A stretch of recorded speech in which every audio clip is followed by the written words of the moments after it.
Tata hilo. Siamini kama leo naenda kufaidi kunyumbuika. Acha makelele basi mpaka majirani wote wasikie jamani. Mbona unafanyia hivyo hiyo kusudi? Wewe umeniambia mmeo hayupo, fungua mlango. Sema mmeo anatuviatu tubovu. Yaani katika michepuko yangu yenye mashape. Tuingie ndani. Majirani michoresho jao watakuja kumwambia baba watoto wangu. Mbona unakuwa hivi? Twende sawa na kishepu. Twende. Naingia na ndala. Ingia. Tata anaenda kulifaidi. Nenda ndani. Sina usemi mama. Ingia basi sasa.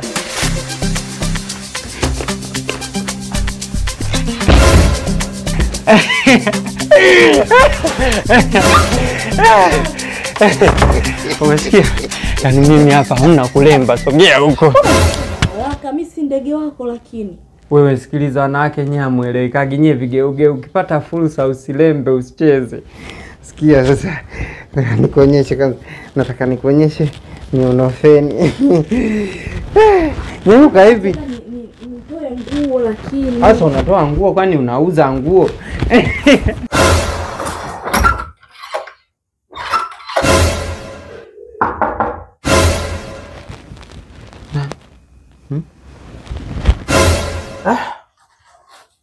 Mke wangu?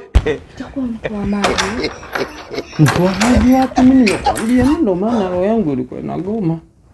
Sasa utulie, unalaumu vipi na wewe? Kamsikilize.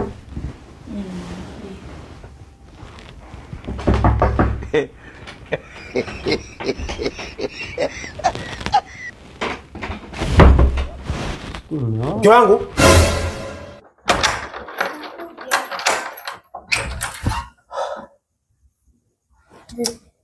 Safi.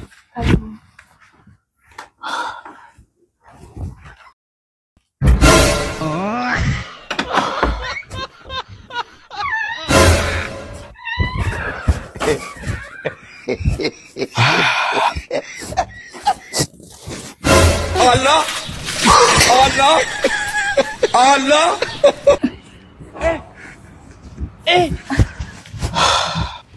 Sasa mbona mume wangu umekuja kama surprise? Umenifanyia surprise, hujanipigia hata simu leo. Kiukweli leo mke wangu kazini milango ni migumu. Na wale jamaa ambao walinyeidi leo taenda kufanya nao kazi hawajafika kazini kwao. Nimeona tu bwana nirudi. Wewe unajitahidi ukiwa unakuja unanipigia simu na andaa hata chochote kitu. Umeona sasa umekuja sijapika